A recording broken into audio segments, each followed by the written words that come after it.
Hey guys, welcome to my new channel Mami official blog. তোমরা সবাই কেমন আছো? আশা করছি তোমরা সবাই খুব ভালো আছো। তো আমরাও খুব ভালো আছি। তো আজ পিসিমণিকে নিয়ে চলে এলাম বারোয়ারি তলাতে একটু নাম গান শুনবো বলে সবাই মিলে। যেহেতু আমারও আর আশা হয়ে ওঠে না, ওই বাড়ি থেকেই যতটুকু নাম গান শোনা হয়, কীর্তন শোনা হয়, ওই মাইকেই যতটুকু শুনতে পাই। আর সেভাবে আশা হয় না। আমার মেয়ে এক দুবার এসেছে ওর পিপির সাথে, মায়ের সাথে, বাট আমার আর আশা হয়ে ওঠে না। যেহেতু পিসিমণি এসেছে, তো পিসিমণির সাথে আমরাও চলে এলাম। এদিকে দেখো, ঢোকার আগেই দেখো গেটটা কত সুন্দর ডেকোরেশন করেছে গেটটা। হ্যাঁ, আমার তো খুবই ভালো লাগছে। তোমাদের কেমন লাগছে অবশ্যই কিন্তু জানিও কমেন্টের মধ্যে। আর ভেতরে ঢুকেই দেখো বিভিন্ন রকমের ঠাকুরের মূর্তি সাজানো আছে, মাটির তৈরি মূর্তি করা হয়েছে, মানে বিভিন্ন রকমের মূর্তি, খুব সুন্দর দেখতে লাগছে। যেহেতু আমার একদমই হাতে সময় ছিল না, তাড়াহুড়ো করছিলাম, তো সেই জন্য ছোট্ট একটা ক্লিপ তোমাদের সাথে শেয়ার করলাম। সেইভাবে তোলা হয়ে ওঠেনি। এরপরে যখন আসবো তখন অবশ্যই আমি চেষ্টা করব তোমাদের সাথে শেয়ার করার পুরোটা। আর এই দিকে দেখো, আমার মেয়ে দেখো হাততালি দিচ্ছে। যেহেতু এখানে কীর্তন হচ্ছে, মা আমরা সবাই মিলে হাততালি দিচ্ছি। যেমন কীর্তনের সাথে আমরাও হাততালি দিই, তেমন কিন্তু আমার মেয়েও দিচ্ছে। একটা ছোট্ট বাচ্চা, ও কিন্তু দিচ্ছিল। কি কিউট দেখতে লাগছে, তাই না? বেশ সুন্দর লাগছে। আর দেখো এখানে অনেকজনই হয়েছে। এর পরে পরে আরও ভিড় হয় এখানে। যেহেতু এটা 2-3 দিন হলো সবে মাত্র, সেই জন্য একটু ভিড় কম, বাট এর থেকে অনেক বেশি ভিড় হয় এখানে। সবাই শুনতে আসেন রাত্রিবেলায় কীর্তন। আমার তো বেসিক্যালি খুবই ভালো লাগে। দেখো কি সুন্দর এক তালে কিন্তু ওরা কীর্তনগুলো, মানে কি সুন্দর খোল বাজাচ্ছে, মানে এত সুন্দর লাগছে দেখতে, মানে কি বলবো, এটা ভাষায় প্রকাশ করা যায় না। আমার খুবই ভালো লাগে। কার কার এইরকম কীর্তন শুনতে ভালো লাগে তোমরা কিন্তু অবশ্যই কমেন্টের মধ্যে জানিও।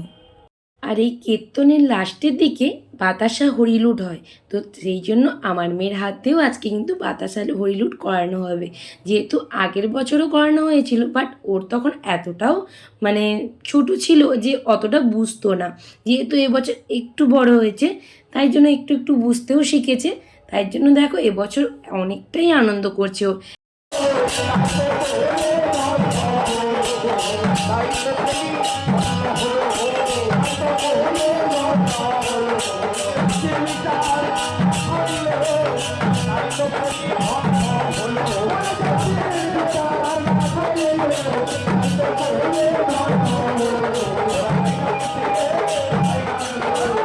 এখন দেখো কীর্তন কিন্তু শেষের দিকে। দেখো সবাই কিন্তু কীর্তনের পেছন পেছন এরাও কিন্তু প্রদর্শন করছে। আমরাও যেরকম করেছি এনারাও কিন্তু করছেন। এখন দেখো ওই দিকে আমার কিন্তু বাতাস ছড়ানো শুরু হয়ে গেছে মেয়েকে নিয়ে। যেহেতু মেয়ে একা একা পারবে না, তো সেই জন্য আমিও মেয়ের সাথে কিন্তু বাতাসে ছড়াচ্ছি। তো আমার তো খুবই ভালো লাগছে। এই নিয়ে দুবার হলো। এর আগের বছরও আমি মেয়ের সাথে চড়িয়েছি, এবছরও কিন্তু মেয়ের সাথে ছড়াচ্ছি। এই দিকে দেখো আমার সানাও কিন্তু ছড়াচ্ছে তার বোনুর সাথে। ছোটো ছোটো বাচ্চাগুলো দেখো। যেহেতু আমাকে একজন ব্রাহ্মণ বলছিলেন যেহেতু ভেতর দিকে ছড়াবে না, কারণ কারো মাথায় হাথায় লেগে যেতে পারে, একটু দূরের দিক করে ছড়াও, তাহলে মাথার দিকেও লাগবে না, আর সবাই মিলে কিন্তু বাতাসাগুলো কুড়োতে পারবে। আর দেখো আগের বছর না বাতাসা কুড়োতে গিয়ে আমার পুরো মাথা ফুলে গেছিলো। তাই জন্য আমি সেটা বুঝতেও পেরেছি যে কারো মাথায় লাগলে প্রচুর অসুবিধে হয়ে যাবে। তো তাই জন্য আমিও চেষ্টা করছি যতটা সম্ভব দূরের দিকে ছড়ানো যায়। এখন দেখো বাতাস ছড়ানো হয়ে গেছে, প্রচণ্ড গরম। তো এদিকে সানা আর তার বোন খেলাধুলো করছে। এখন বাড়ি যাওয়ার পালা।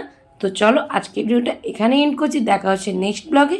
ভিডিওটা ভালো লাগলে লাইক, শেয়ার অ্যান্ড সাবস্ক্রাইব করে দিও। পাশে থাকা বেল বাটনটি ক্লিক করে দিও। আজকের মতো টাটা।